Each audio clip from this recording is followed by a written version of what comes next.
Samantha.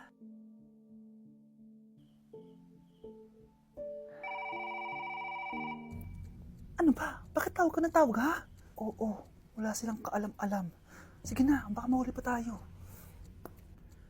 Sa wakas, sa atin na ang mana. Maghahati tayo dito.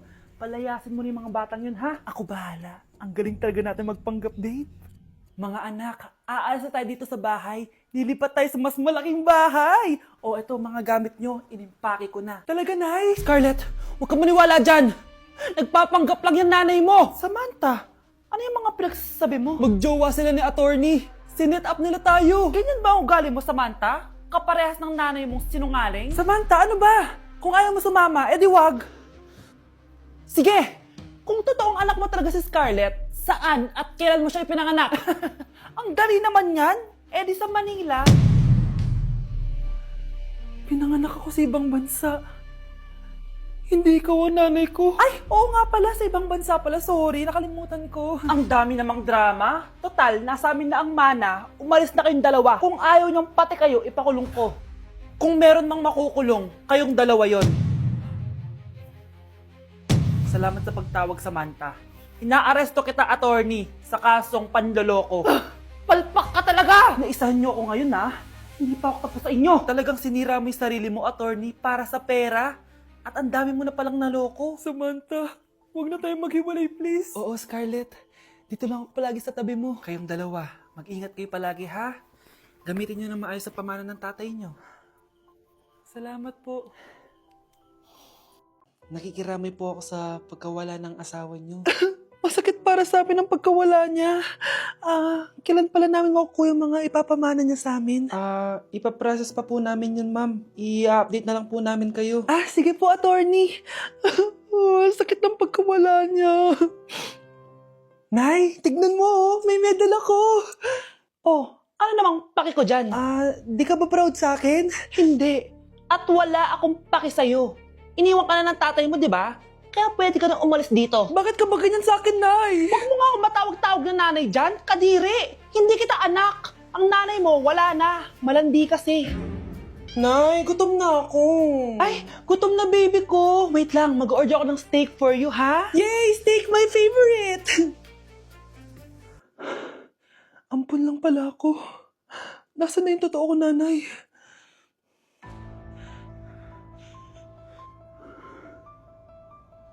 Tulog sila.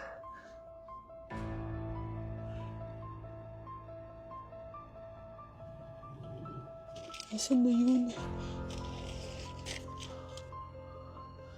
Ito ba si nanay? Sino ba ito tumatawag na to? Muntik na yun. Attorney? Hello, ma'am. May update na po sa ipapamana ng namatay niyo pong asawa. Sige. Punta ka dito sa bahay. Sa wakas, ito na yung araw na pinakahihintay ko. Hoy, ikaw! Pag dumating dito si attorney, magtago ka. Hindi niya pwedeng malaman na may isa pang anak ang asawa ko. Sige po. Ma'am, nakuha na po namin yung last will and testament ng asawa niyo. Ang nakasulat po dito ay, ang 50% ng kayamanan niya ay mapupunta po sa inyo. Ha? Mali ata yan, attorney. Dapat 100% ang mapupuntang kayamanan niya sa amin. Kami lang ang pamilya niya eh. Bali ma'am, ang nakasulat po kasi dito ay ang isang 50% po ay mapupunta sa isa niyang anak. Ano? Baka yan yung isa naming anak na nawala. Oo, sa amin na lang yan. Ako ang isa pang anak ni Ramon. Anak! Umagang-umaga, cellphone agad hawak mo? Tignan mo ito napanood ko. Huwag mag-cellphone agad pagkagising mo sa umaga kasi pinapataas mo lang ang stress levels mo. Ano ba naman yan, Nay? Doktor na may sabi ha? Tigilan mo na yan. Maniniwala pala tayo sa doktor. Sige.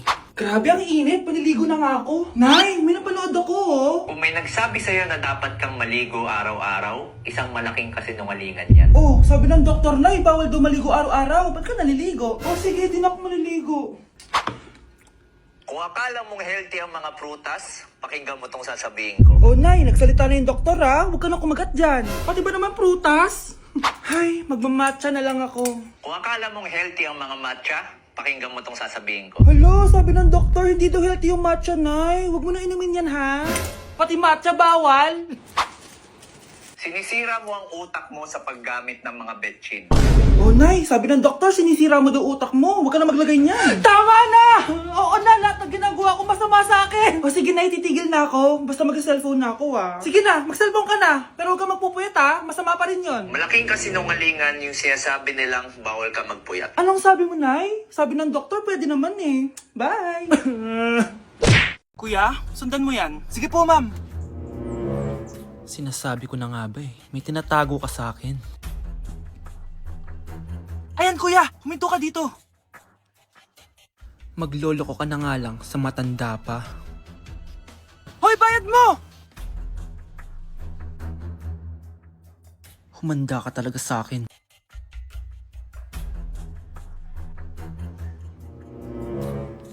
Ang sweet niyo naman. May paregalo ka pa, ha? Ano yun? Scarlett? Anong ginagawa mo dito? Manloloko ka!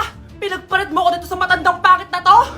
May paregalo ka pa, ha? Eh, sa akin nga, wala kang binibigyan na regalo, eh. Scarlett, magpapaliwanag ako. Manahimik ka. At ikaw naman, matandang pangit, sayong-sayo na tong boyfriend ko. Magsama kayong dalawa. Aba, walang respeto tong girlfriend mo, Ano pinagsasabi mo, Scarlett? Eh, nanay ko to. Excuse mo lang yan. Eh, mukha nga nagtatago ka kanina, eh. Nagtatago ako kasi isusurprise namin yung tatay ko. Ganito babae ba yung gusto mo, anak? Yung walang modo? Nay, pagpasensyahan niyo na siya. Tita, sorry po. Anong sorry? Matandang pangit ako, di ba? Lumayas ka dito, babae ka. Sorry na, tita. Ayaw mo lumayas, ha? Brownie! Good boy! Tumakbo ka na. Kapag pinirmahan mo to, akin na lahat ng mga kayamanan mo. Oh, pirmahan mo na. Tita, wala naman ako field trip, hindi pa ba sinasabi ng teacher niyo na may field trip kayo? Anak, okay lang. Pipirmahan ko na to para makasali ka sa field trip niyo. Walang iya ka talaga, Rosa. Wala ka talagang titira sa akin, ha? Humanda ka talaga sa akin. Mabilis ka talagang utuin, Susan. Salamat, Mare. Ramon, napapirma ko na siya. Atin na ang bahay, pera at mga ari-arian niya. Magaling ka talaga, Rosa. Kaso kailangan na natin kumilos na mabilis. Kasi sabi ng doktor, nagre-recover na yung mata niya. Ano?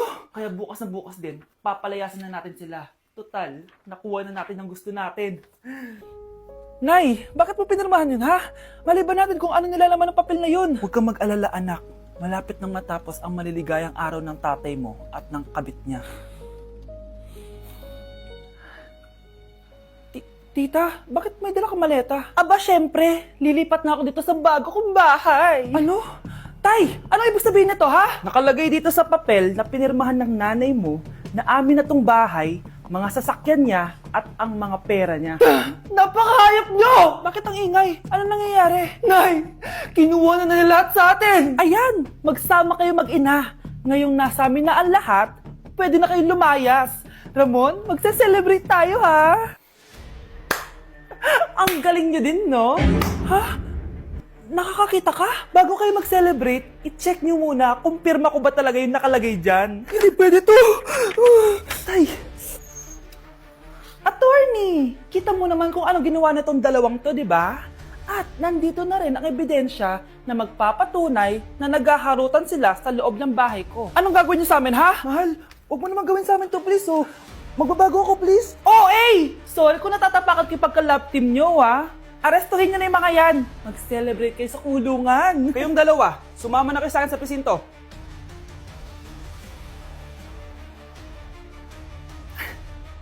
Ikinalulungkot ko pero hindi na siya makakita. Masyado nang malala ang damage sa mata niya. Mahal, hindi tayo susuko, ha? Gagaling ka. Mahal, huwag ka na magpa-stress. Ginawa naman natin lahat, di ba? Mahal, magpahinga ka muna dito, ha? Maluto lang ako ng pagkain. Hi, Ramon.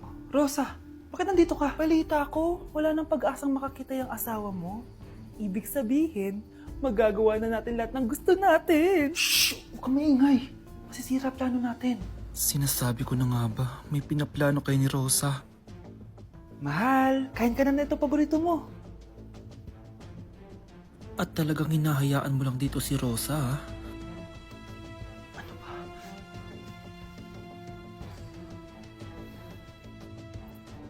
Walang iya kayo.